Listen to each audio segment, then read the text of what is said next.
Olá pessoal, tudo bem? Então vamos dar continuidade ao nosso estudo da química e hoje nós vamos falar sobre os estados físicos da matéria.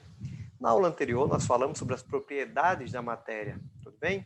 Então vamos continuar o nosso estudo falando desses estados físicos. Pessoal, nós sabemos que toda a matéria ela é feita de átomos, né?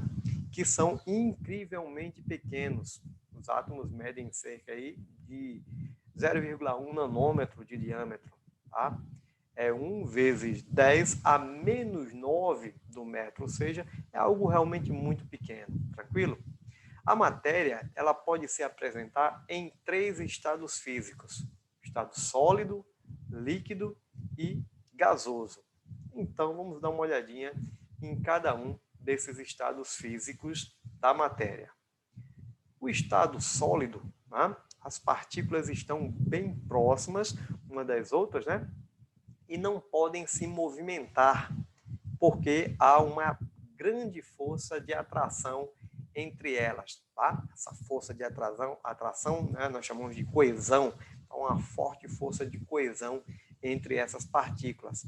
Tá? Então dá uma olhadinha aqui no modelo de organização, né, dos átomos de um sólido, tá? Como por exemplo aí o silício metálico. Os átomos não são visíveis a olho nu, né? Nós sabemos muito bem disso até pelo fato do tamanho dele de 0,1 nanômetro. Tá? Então, nesse caso, como a gente pode perceber aqui, ó, os átomos são todos grudadinhos, coladinhos uns nos outros, tá?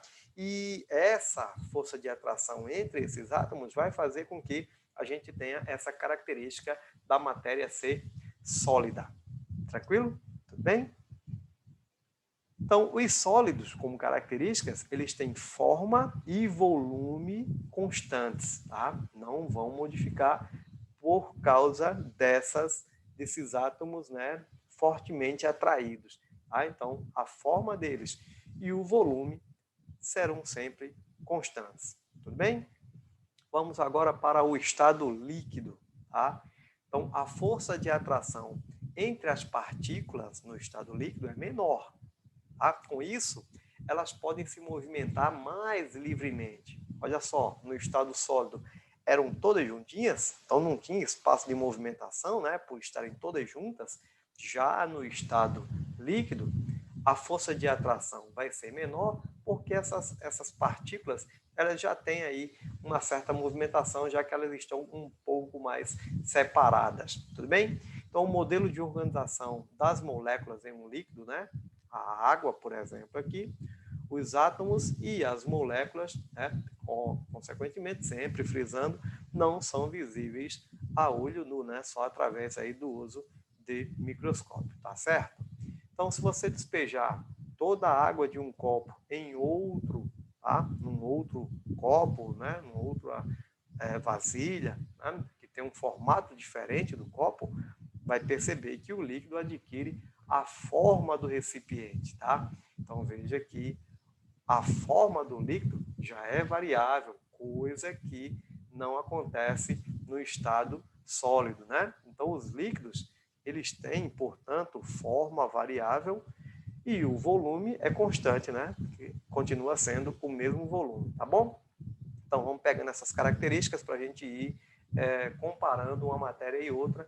No caso, a matéria no estado sólido tem a forma e o volume constante.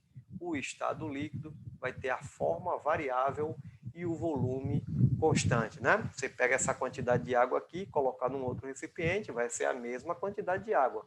Porém, ela vai assumir a forma do recipiente. Tudo bem? Então, vamos mais. Continuando aqui. O estado gasoso agora, tá? Então, as partículas, né, movimentam-se ainda mais livremente, ficando aí mais distantes umas das outras, tá? Então, a força de atração entre essas partículas é quase nula, tá? Então, olha só, um exemplo aqui, as partículas de um gás, né, tem uma grande movimentação entre si, tá? Agora, uma espécie de um êmbolo aqui, ó, e você pressiona esse gás, ó, veja, pressiona e veja que ele vai sendo aí pressionado, né? As partículas do gás ficam mais próximas quando o gás ele é comprimido, né? Então, é o que está acontecendo aqui, havendo uma compressão aqui desse gás. Está aqui, ó, ele estava num espaço maior e agora está num espaço menor, né? Ou seja, aqui o mesmo volume aqui, né? Num espaço menor, a mesma quantidade, né? Num espaço menor aí, tá? Então, como o espaço entre as partículas nos líquidos é bem menor que nos gases, é mais difícil comprimir um líquido ou um sólido, né, do que um gás, consequentemente, né? O sólido já tem todas as partículas ali, todas juntinhas, é isso? Então, você vai comprimir algo sólido, você vai ter algo mínimo acontecendo, né? Dependendo da situação, você nem percebe que você fez uma compressão ali, tá? O estado líquido, a matéria no estado líquido, como já tem um certo espaço entre si, você já consegue ter uma maior compressão. E no estado gasoso, mais ainda, porque elas estão mais espaçadas, né, as partículas mais espaçadas entre si, então ela consegue sofrer aí uma maior compressão. Tudo bem? Logo, um gás não tem forma nem volume definidos. Ele ocupa aí todo o volume do recipiente em que está contido, tá?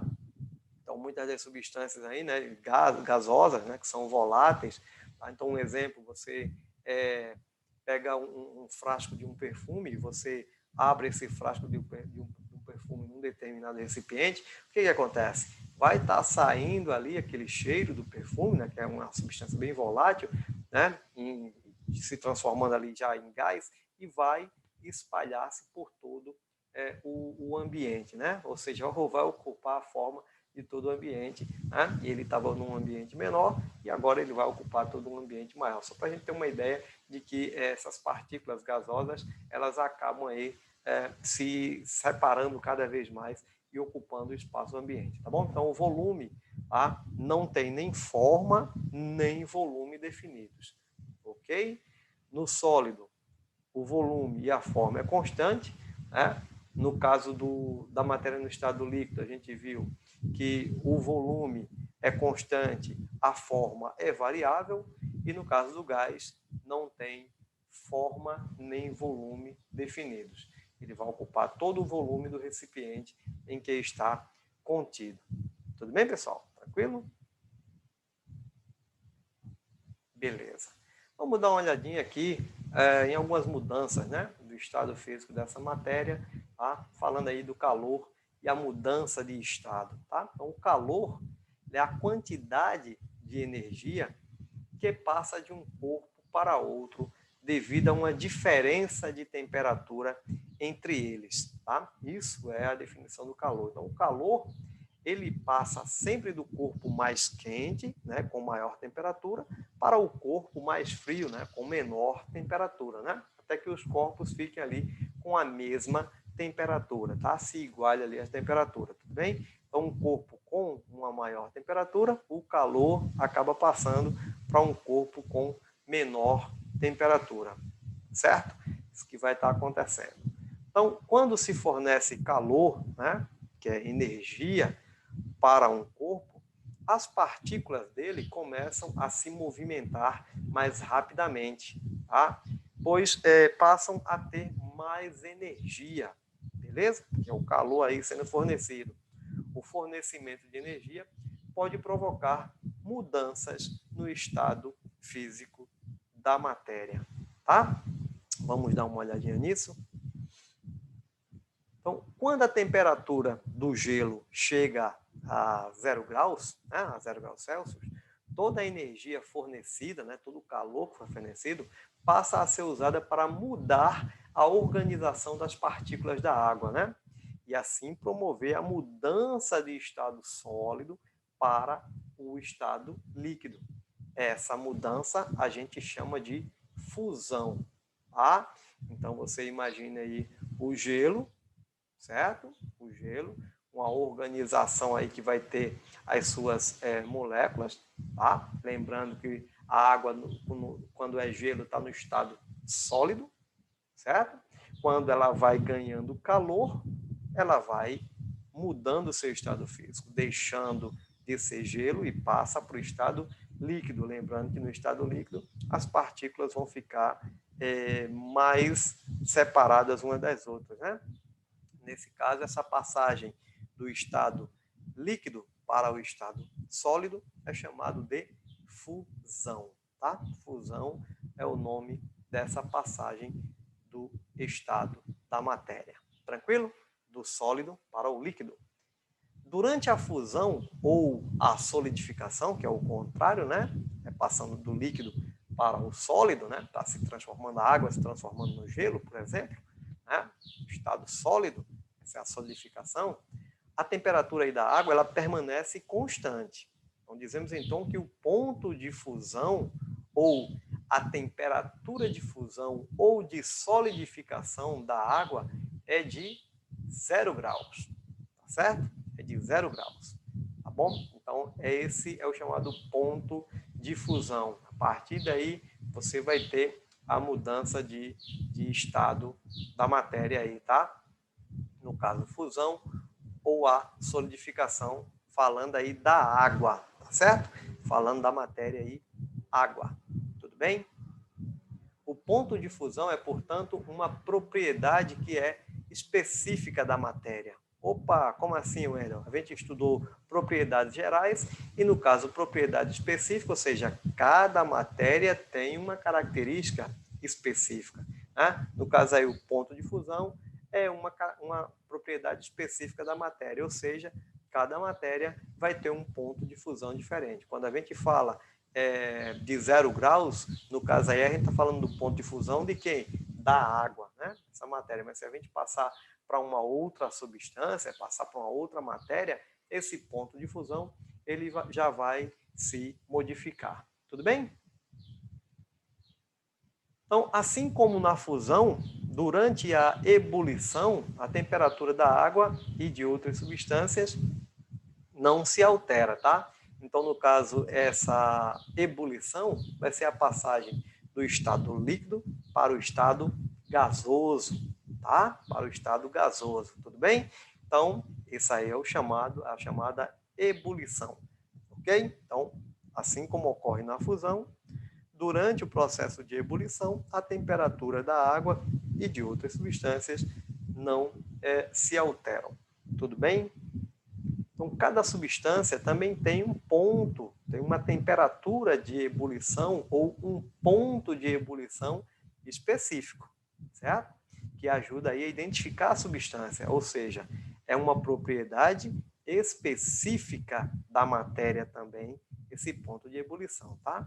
Então, a passagem do estado líquido para o estado gasoso pode ocorrer também por evaporação, tá? Vamos dar uma olhadinha na diferença, né? Olha só, o termo vaporização é usado para qualquer forma de passagem do estado líquido para o estado gasoso, tá? Então, passou do estado líquido para o estado gasoso, a gente diz que está havendo a vaporização. A gente usa 3 termos aí, tá? Um chamado de evaporação, quando isso ocorre de forma lenta, de forma natural. Então, por exemplo, quando você coloca uma roupa no varal, para ela secar, né, vai ocorrer a evaporação. Aquela água se sai dali do estado líquido, está na roupa e vai se transformar em vapor, né? É uma forma de vaporização. Como ocorre de forma lenta, de forma natural, a gente chama de evaporação. Então, quando a água está evaporando aí dos rios, né, dos lagos, dos mares, de forma lenta aí através da temperatura do sol, né? O calor aí, a energia calorífica, evaporação. Tudo bem?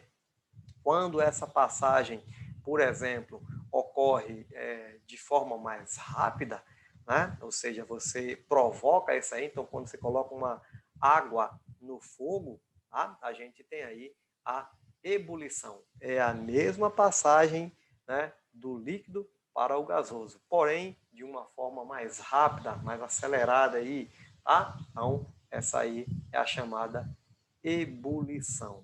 Tá bom, pessoal? Isso vai ter uma certa... a gente vai estar discutindo nas próximas aulas, né, que tem uma relação com a pressão, por exemplo. Tá? Sabemos muito bem disso. Então, ao nível do mar, por exemplo, a água ferve, né, a 100 graus. Né? Então, seria o ponto de vaporização dela ali, né? O ponto de ebulição. Vai ferver ali a a 100 graus, isso ao nível do mar. Quando você está num local mais elevado, né, longe do nível do mar, essa temperatura dá uma diminuída, né? Então baixa ali alguns grauzinhos, significa que para você ferver uma água numa cidade que está acima do nível do mar, vamos dizer que a gente gaste um pouquinho menos de gás, né? Porque essa água alcança ali a sua temperatura de ebulição mais rapidamente. Outra coisa, a água começou a ferver, né? Passando aí do vapor, do líquido para o vapor, consequentemente você já pode desligar ali o seu fogão, não adianta deixar ele ligado, tá? Porque quando começa a sair aquele vaporzinho aí da chaleira, essa água já está se transformando do líquido para o vapor, tá? Então ela não vai ficar mais quente de forma nenhuma. Uma vez que ela alcançou o seu ponto de ebulição, pronto, o que vai acontecer? Mudança de estado, né? Mudança de estado. Tudo bem, pessoal? Tranquilo? Pronto, a pressão é a mudança de estado aí, né? Então, o aumento de pressão sobre determinado líquido faz aumentar sua temperatura de ebulição. É por isso que os alimentos cozinham mais depressa na panela de pressão, totalmente fechado, né? O vapor formado pelo aquecimento da água fica preso, né, dentro da panela e exerce sobre o líquido ali, né, sobre o que está lá dentro, uma pressão maior, né, do que a pressão atmosférica, o que dificulta aí a vaporização, né? Então, a panela de pressão, né, a válvulazinha aqui, né, de segurança, deixa o vapor escapar quando a pressão atinge um valor limite, né? Então, toda vez que atingiu aqui um valor X aqui da vaporização, começa a haver, né, o escapamento aí desse vaporzinho, né? A válvulazinha de controle que a pressão tem, né? Às vezes acontece, ela pode estar às vezes um pouquinho mais irregulada, que ela dá uma subida, né? E aí começa a sair uma maior quantidade, né? Faz aquele barulhão. É só você chegar a tocar aqui de novo na válvulazinha, que aí ela volta a estar funcionando normalmente. Beleza, senhoras e senhores? Então, desse modo, a ebulição ela passa a acontecer a uma temperatura mais alta, né? Pode chegar aí a cerca de 120 graus. Falando do quê? Da panela de pressão, dentro da panela de pressão, tá? Então, o vapor vai ficar preso ali, tá? Então, como o líquido chega a temperaturas mais altas do que em uma panela comum, né? Sem pressão, o alimento cozinha mais depressa, né? E cozinha mais depressa porque vai ficar tudo ali preso. No caso de uma panela comum, o que vai acontecer? Aquele vapor vai todo sair, ou seja, a transformação da água, né, em gás, né, do estado líquido para o estado gasoso, tá? Vai demorar mais numa panela comum, tá? Você vai gastar muito mais gás e tudo mais. Então, quem cozinha sabe muito bem disso, do funcionamento aí da panela de pressão. Tranquilo, galera? Belezinha? Então, o mesmo efeito aí acontece em relação à altitude. Então, como eu tinha comentado, né, quanto maior a altitude, menor será a temperatura de ebulição da água. Quanto maior for a altitude, menor será a coluna de ar sobre os corpos e menor a pressão atmosférica, tá? Então, aqui ao nível do mar, a gente tem uma determinada pressão, em locais mais elevados, a pressão diminui. Então, por exemplo, aí, né, no alto do Monte Everest, a temperatura de ebulição da água ela é menor que os 100 graus nas cidades como o Rio de Janeiro, Santos, que estão aí ao nível do mar, né? Então, quanto maior for a altitude, menor será a temperatura de ebulição da água. Então, como eu falei, a gente vai acabar gastando aí menos gás para ferver, no caso, essa água, né? Por exemplo, tá? Então, a variação da pressão influencia também outras mudanças de estado, tá certo? Outras mudanças de estado. Tranquilão? É isso daí. Na próxima aula a gente continua com mais características aí da matéria.